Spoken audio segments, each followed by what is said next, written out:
Hello everyone, we're in the 2005 Ford 500 today, and this video should apply to the 2005 through 2000 Ford 500, Mercury Montego, and possibly the Lincoln Zephyr as well. And the problem is the couple of the light bulbs in the instrument cluster are burned out. It's almost impossible to see the fuel gauge at night. So I replace a couple of the little bulbs on the back of the instrument cluster. And this is a super easy job. It takes about 5-6 minutes to get the cluster out, and then it shouldn't take more than a few minutes to replace those bulbs too. So for a start, we're going to drop the steering column down because it's easier to get to, a little bit easier to get to that way. And then there's a pair of fasteners here and here, kind of like at the 1 o'clock and 11 o'clock position. And once we get those out, this whole panel is going to pop right out. And I'll show you that in a second. All right, it was 2 Phillips screws that was right on top like I showed you. Then you just firmly grasp this trim panel and it pulls right out. There's like clips on each side. See, like that one right there and down there. And those just pop right out with a firm pull.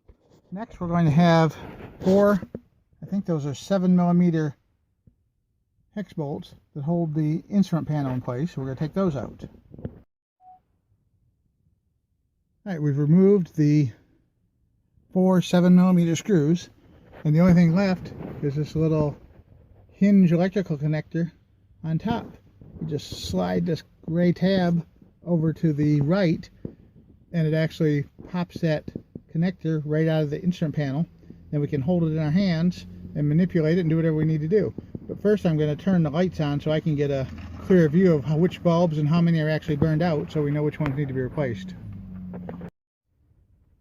In order to remove these little light bulbs, which are located behind these tan colored tabs here, we're going to grab the tabs that stick, the little part that sticks up here, with a pair of pliers, and looking down at it, we're going to turn it counterclockwise about a quarter turn, and then it lifts right out. Alright, the job is finished. We're all back together. I mean, that took less than 20 minutes start to finish. Before, you couldn't see the temperature gauge or the fuel gauge hardly at all when you were running at night. But let's turn those lights on now and look at that. You can clearly see how bright both of them are lit up. Okay, off, on. Speedometer is fully lit. Tachometer looks like it's fully lit. Not 100% sure, but we'll have to see that in the darkness. But all in all, a very successful repair job. You can do it yourself, save some money, and get it done. Thanks for watching. Have a great day.